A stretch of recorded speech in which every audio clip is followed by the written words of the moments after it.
Всем привет, друзья! На ремонте автомобиль ЗАЗ «Ланос». Двигатель здесь мелитопольский 1.4 МЕ-МЗ 317. Честно скажу, сколько уже видео по этим автомобилям у меня на канале. Мои подписчики очень сильно любят такие видео просматривать. Но в целом каждый раз, когда такой автомобиль попадает на ремонт, появляется что-то новенькое. И этот автомобиль тоже не исключение. Значит, это автомобиль подписчика из Луганской области. Город Кременное, если я не ошибаюсь. Обратился он со следующими проблемами. Это посторонние шумы, доносящиеся ориентировочно где-то с головки блока цилиндров. Такие очень сильный торг. Сейчас уже послушать мы не сможем, потому что, как видно, я уже частично двигатель подразобрал. Ну и когда двигатель прогревается, загорается лампа давления масла. Ну и почему я сказал, что этот случай тоже такой уникальный, потому что еще такого ни разу не встречалось. Шумы это само собой, а вот если эти шумы еще сопровождаются падением давления масла в двигателе, как бы это еще какой-то интересный случай. Ну, для того, чтобы максимально качественно все послушать, я снял ремень с генератора. И это я сделал не зря, потому что очень сильно шумит генератор. Не знаю, на камеру будет слышно или нет. Наверное, будет слышно. Нужно заменить оба подшипника на роторе генератора. Ну и уже я определил, откуда доносятся такие посторонние стуки, шумы. Значит, это как бы проблема банальная. Вот такие вот громадные здесь зазоры. Где-то на одном каком-то клапане я уже видел, что скоро вывалится пятак. Вот на этих, по-моему, на втором цилиндре. О, вот на первом вообще. Вот там он, пятачок, скоро вылезет из-под клапана и убежит куда-то в двигатель, в поддон стечет. Ну а на первый взгляд, как бы я осмотрел полностью кулачки. Коромысла вроде бы нормально здесь себя чувствует. Люфтов посторонних на оси нету. Ну и хозяин сказал, что это головка новая. Ну это в принципе и видно. Вот здесь еще на головке осталась заводская этикетка. Это заводская оригинальная головка ЗАЗ. И он ее установил совсем недавно, потому что что-то там, не помню, он рассказывал, что-то с той головкой было вообще криминально, там или трещина, или такие, в общем, так сказать, неисправности, несовместимые с жизнью этого мотора. Ну, здесь с газораспределительным механизмом, на первый взгляд, я не вижу никаких проблем. За исключением того, что здесь очень сильно увеличены клапанные зазоры тепловые. Ну и сейчас, пока двигатель горячий, я, дабы услышать вообще работу этого двигателя и максимально точно определить все шумы, я обычно делаю так. Сейчас, пока он горячий, я сейчас отрегулирую клапана таким образом, выставлю минимально допустимые зазоры здесь, даже ниже минимальных. Но обычно я делаю где-то по 1/10. Таким образом мы исключим полностью шумы от клапанного механизма и сможем услышать остальные шумы, которые могут доноситься из мотора, если таковые будут. Ну это как бы метод такой еще с давних времен, хорошо рекомендуемый. Если же можно отрегулировать клапана вручную, шум от работы газораспределительного механизма у нас сводится к минимуму. И можно будет услышать остальные посторонние шумы, если они присутствуют в двигателе. Ну, это как бы так, чтобы сильно не приговаривать сразу клиента на серьезный ремонт. Я сначала все-таки займусь регулировкой клапанов. Ну, а в том случае, если все с двигателем окажется хорошо в дальнейшем, то все равно клапанные зазоры нужно вывести в заводские номинальные размеры. Отрегулировал клапана. Я уменьшил полностью тепловые зазоры на впуске до 15 соток, на выпуске до 0,2, до 20 соток. Накинул клапанную крышку на пару болтов. Этого достаточно, ничего там не побежит. Ну давайте запустим двигатель, послушаем, как он работает.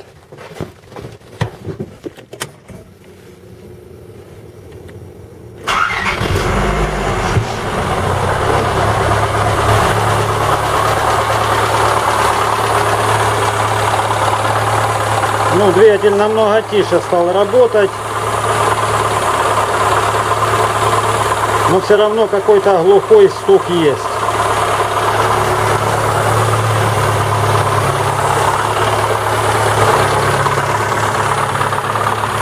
И причем стук доносится из блока цилиндров. В головке вообще ничего не слышно.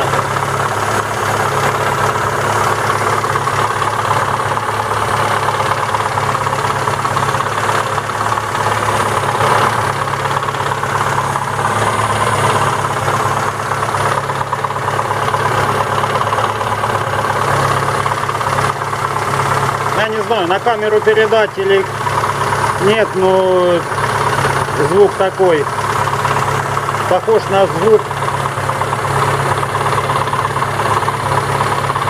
то ли открученного маховика, то ли еще что-то.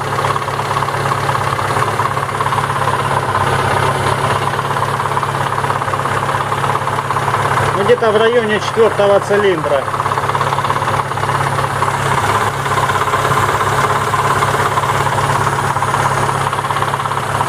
Ну, звук не из головки блока цилиндров.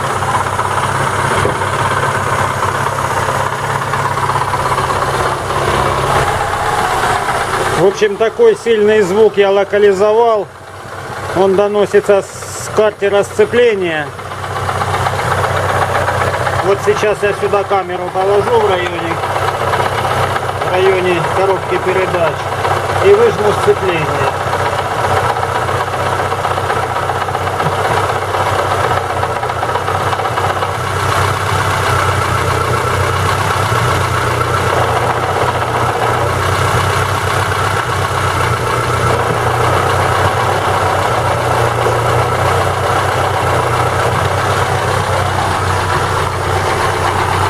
Ну, как бы отчетливо слышно очень сильный шум, то ли из картера сцепления, то ли из самой коробки передач.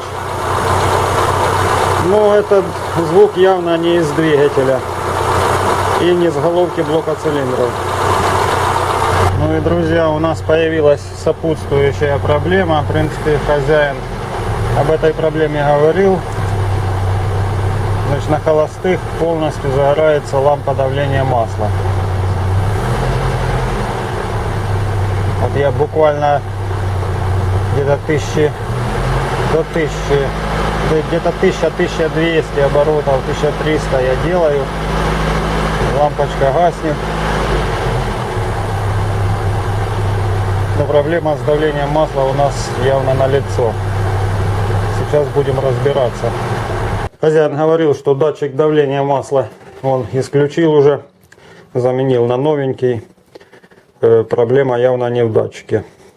Но я буду пользоваться своим методом. Я сейчас подключу механический манометр и померяем давление масла, какое оно по факту механическим манометром. Установил я механический манометр. Ну и сейчас запустим двигатель. Посмотрим, как себя ведет давление. Двигатель уже немножко подостыл.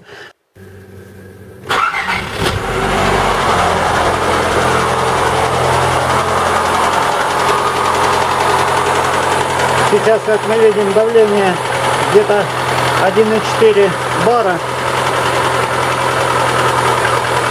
Но это очень мало.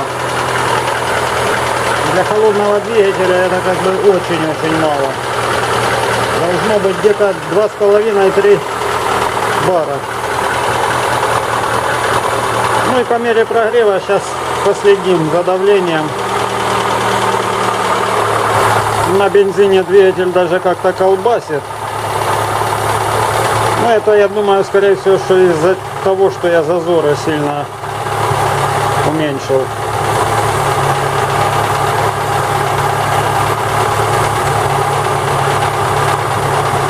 Ну что, друзья, заглушил я двигатель. И, к сожалению, небольшой фрагмент мне пришлось все-таки вырезать, потому что у меня сели аккумуляторы в радиосистеме и в видео не было звука. Значит, у нас картина следующая. По мере прогрева двигателя давление масла у нас упало где-то до 0,4 бар. Это, конечно же, не есть хорошо.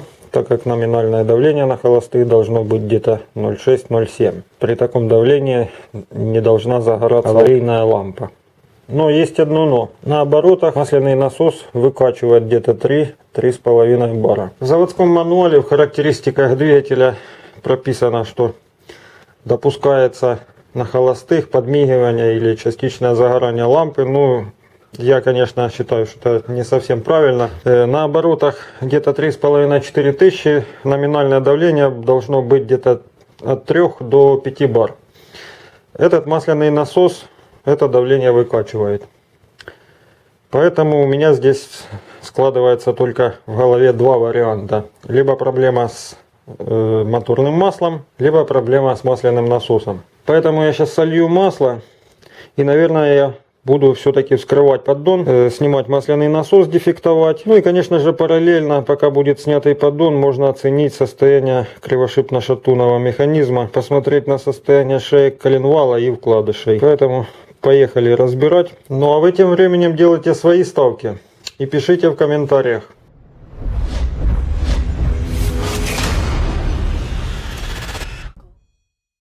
Ну и так, господа, открыл я поддон, снял я уже масляный насос. Честно говоря, не хочу лезть в яму, показывать что-нибудь там, ну там показывать нечего. Снял я пару крышек с шатунов, одну крышку коренную, там все отлично. Придраться не к чему. Тут я созванивался с хозяином, он мне более детальную картину описал, что вообще происходило с этим двигателем. Сейчас пробег автомобиля примерно почти 170 тысяч. Ну и по словам хозяина, где-то примерно на 100 тысячах здесь производился капитальный ремонт с расточкой. Только я вот не помню, шлифовался ли коленвал, но в принципе здесь в этих моторах коленвалы довольно-таки живучие. Но я редко встречал вообще сильную выработку. Чаще всего попадаются коленвалы в хорошем состоянии и шлифовки не требует. Я спросил, менялся ли масляный насос при капитальном ремонте. Хозяин сказал, что не менялся, оставили старый. Ну, честно говоря, забегая наперед, я хочу сказать, что его даже никто не вскрывал и не дефектовал.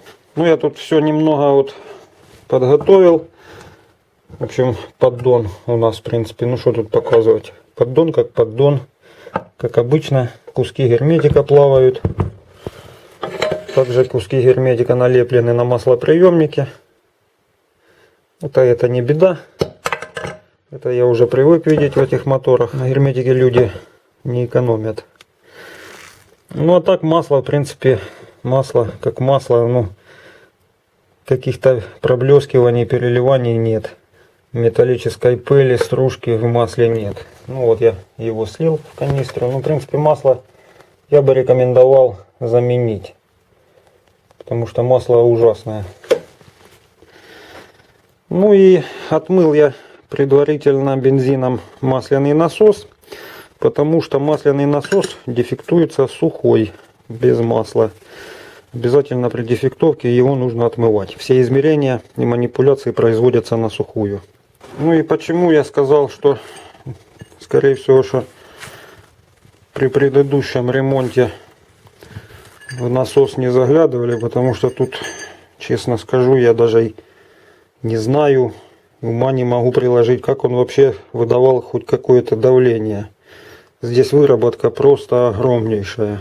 Вот в обойме ведомой шестерни еще не так это видно. Но хотя канава есть вообще ужасная. В обойме ведущей шестерни здесь, конечно, вообще жесть. Не знаю, как это передаст камера. Ну тут, блин, я не знаю, как он вообще качал хоть что-то этот насос. Но это еще не все. Так, ну, в принципе, по плите. По плите тут я бы не сказал, что тут сильно такая уже выработка. Ну, хотя за ноготь цепляется. Дальше. Вот воротник шестерни ведущий. Он просто стертый в хлам. Я даже не знаю, как это показать. Там яма ужасная. Ну и если поставить его на свое место, ее, извиняюсь, шестерню на свое место, то можно видеть, как она здесь ходит.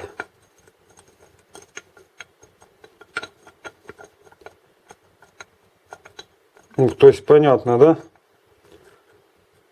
Зазор, я не знаю, здесь зазор между зубьями и перегородкой обоим я даже не буду мерить, там нечего мерить, там просто, ну я не знаю, там миллиметр, наверное.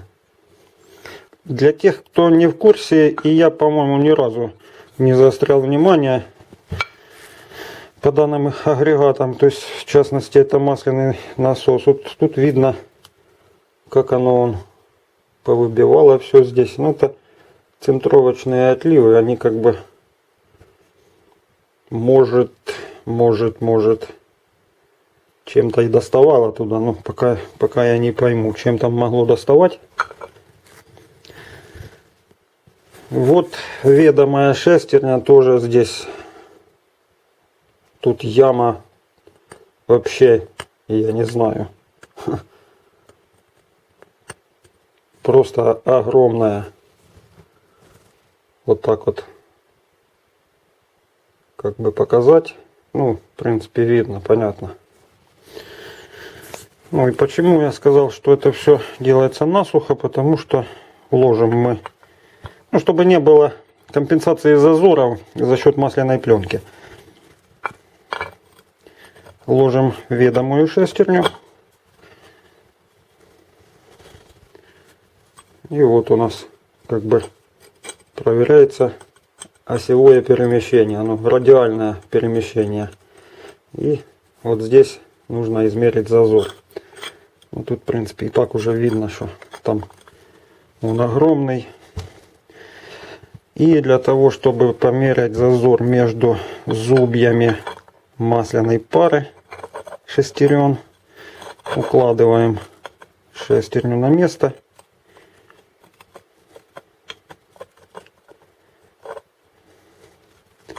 И берем щупы. В спокойном состоянии вот так зазор на максимальном пике шестерни между зубьями должен быть в пределах от 0,05 до 0,1. Ну, тут в принципе можно сразу пойти. Вот 15 соток у меня, это я клапана регулировал. Ну, короче, видим, щуп залазит сюда со свистом. Ну вот рядышком идет у нас сколько тут, 20 соток, 2 десятки. Тоже щуп залазит. Дальше я не хочу мерять, там и так все понятно. Между торцами шестеренок, ведущей и ведомой, относительно корпуса насоса должен быть в пределах от 1 до 2 десяток. Ну, тоже смело можно взять 1,5 и замерять зазор. В принципе, да не, легко залазит. Учитывая то, что тут у меня щуп немножко помятый от частой регулировки клапанов на тавриях, тут, короче, зазор больше. Это уже как бы не хорошо. Я думаю, что и 2 десятки сюда влезет. Ну нет, 2 десятки не лезет. Ну зато влезет, я бы сказал, наверное, и миллиметр влезет между вершинами зубьев ведущей шестерни и отливом, перегородкой. Еще один интересный параметр, который нужно посмотреть в масляном насосе данного типа, это зазор между плоскостью шестеренок и корпусом. Если взять ведущую шестерню, зазор больше, на ведомой чуть меньше. Ну, учитывая те канавы с нижней стороны, то есть, вернее, ну, с лицевой стороны, то я бы так уже предварительно сказал, что этот насос скорее мертв, чем жив. Вот это вот иногда попадаем мы на такую ситуацию, когда моторист, который ремонтирует двигатель, он пренебрегает дефектовкой масляного насоса, мол, а что там с ним может случиться. Я, честно говоря, очень часто встречаю такие моменты, хотя, ну, масляный насос это как бы сердце двигателя. Сами понимаете, что может случиться после ремонта двигателя, если масляный насос неисправен. Да ничего, просто либо клиент попадет на деньги на повторный ремонт, либо приедет, набьет вам морду. Так, ну и еще один интересный такой нюанс по этим насосам. Да, в принципе, по любым другим масляным насосам шестеренчатого типа. Вот, блин, вот не могу вытянуть шестерню, потому что она вот этими выработками цепляется за корпус. Хотя эта шестерня ведомая должна вытаскиваться вот так двумя пальцами. А ее приходится расколбашивать. Значит, в любом насосе шестеренчатого типа есть две камеры. Это камера разрежения. В этом насосе она у нас, как обычно, находится со стороны маслоприемника. Ну и камера нагнетания. В камере нагнетания на пути идет, конечно же, регулятор давления, он же редукционный клапан, и канал нагнетания, заглушен здесь заглушечкой. Здесь также необходимо проверить герметичность редукционного клапана. Вон там виднеется его шарик с пружинкой. Как обычно я это делаю. Берем немного бензинчика.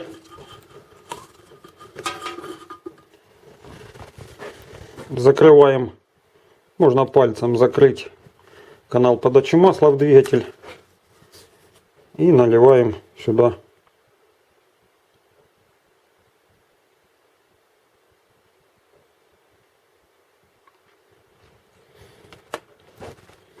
ну и смотрим. Вот у нас уже там в редукционном клапане уже полно бензина. Бензин через редукционный клапан вытекает. Такая элементарная проверка. Да, конечно же, масло моторное оно гуще, потери там будут меньше, чем в бензине. Но дело в том, что этот редукционный клапан должен быть четко держать. Ну, на то он, в принципе, и есть редукционный клапан. Если он будет уже сразу же сбрасывать давление, то дальше давление двигателя уже в разы упадет. И как бы это считается ненормально. Ну, этот насос уже выработал свое и однозначно подлежит замене. Также обратите внимание на шестерню коленвала, шестерня ГРМ. Она рогатая капец. Необходимо ее заменить. Вот шестерня распредвала, как бы здесь, я смотрю, вопросов нет. Такой выработки большой нет, как на шестерне коленвала. Ну, шестерня коленвала вообще изнашивается интенсивнее, потому что у нее рабочий цикл больше, чем ремень ГРМ здесь стоит по континенталю. Менять мы его не будем. В принципе, он в довольно-таки хорошем еще состоянии. Ну а натяжной ролик уже как погремушка. Натяжной ролик нужно заменить. Пишем список запчастей. Заказываем или хозяину, или сами будем заказывать. Ну и приступаем к работе.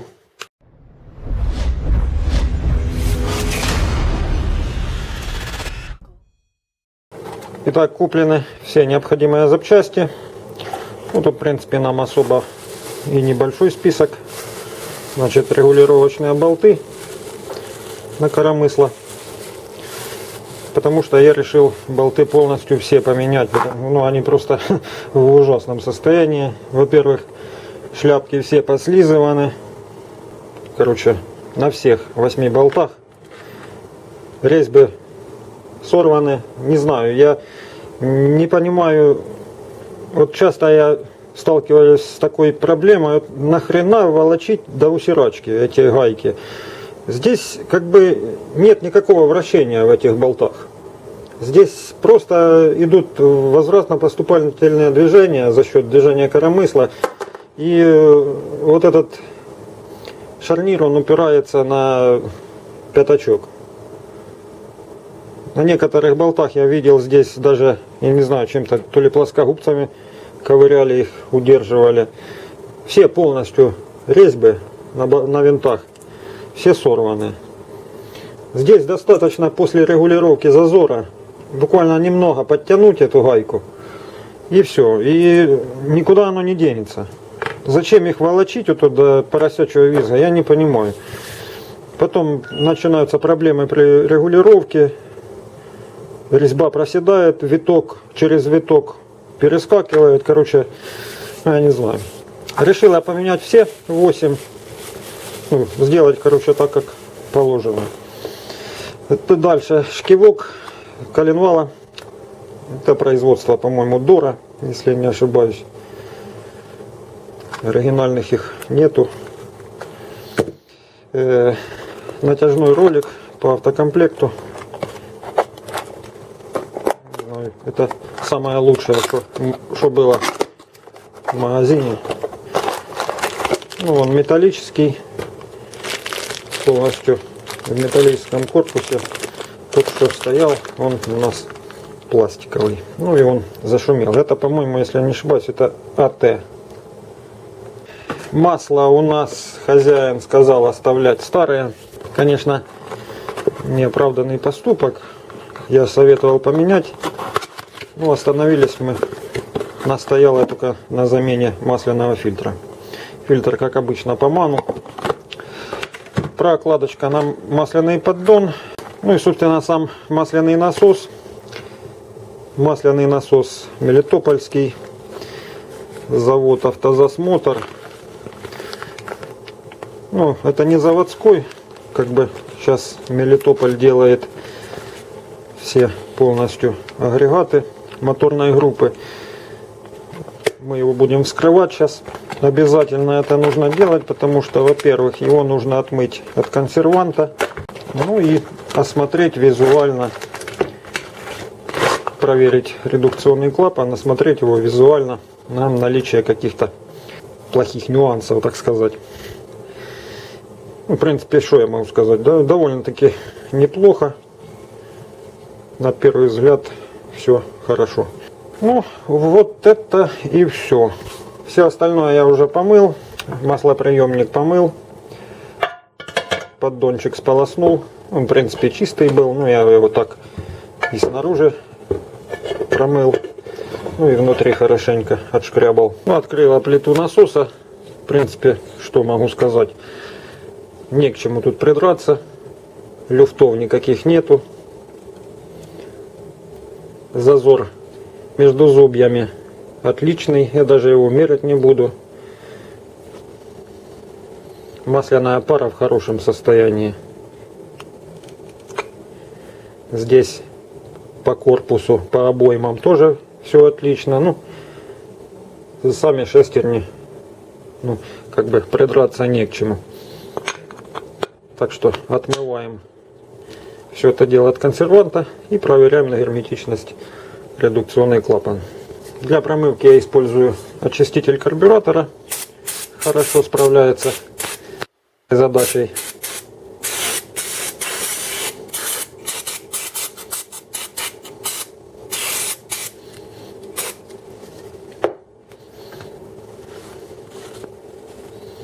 Устанавливаем на двигатель. Двигатель собран, клапана отрегулированы, масло залито. Пробуем запускать.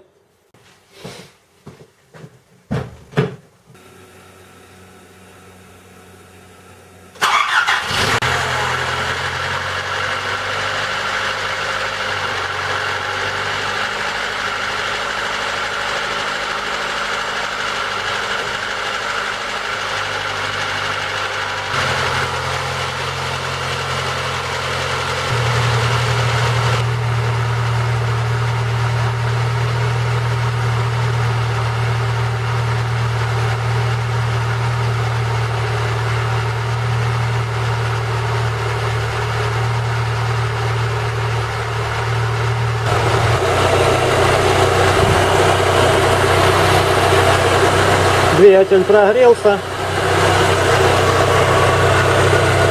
И на холостом ходу мы имеем 1,2 бара давления масла. Это даже лучше, чем достаточно.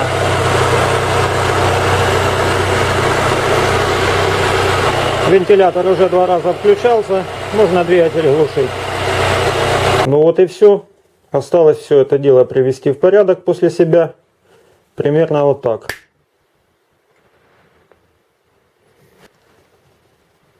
Ну и можно звонить хозяину и отдавать машинку.